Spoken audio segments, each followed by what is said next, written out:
So how are you thinking of interpreting the brief of Object Project Candle today then? So I love dark, and where darkness sort of meet light in those sort of dark and moody corners, and I was thinking of having that as sort of the main light source in a little dark nook and seeing how that creates a little bit of movement. So I look forward to working with it today.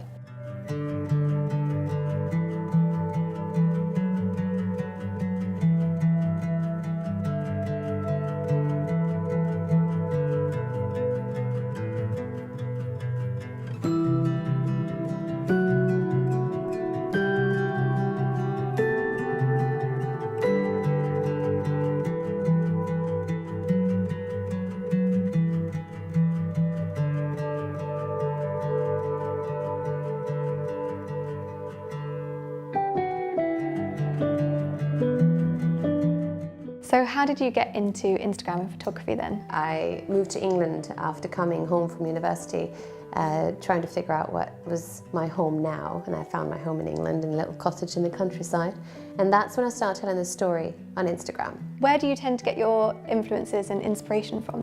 Ooh, I think light. Light's my essential. I mean, of course, the textures, the colours of the countryside. England inspires me a lot. Do you have any tips then for working with light? I have a specific light that I'm drawn to, and that's directional light, one big main light source, and if I can, a north-facing light, because it has a colour tone to it that the south-facing won't have. They'll have warmer tones. North-facing will have bluer tones. So how did you find working on your object project creation? It's always fun to get a challenge. I really like that. I haven't shot a lot of candles.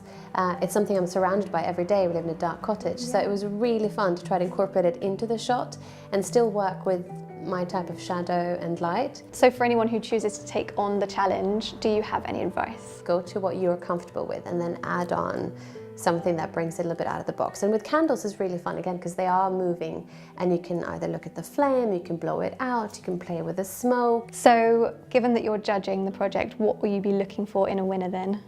First of all, that's really exciting.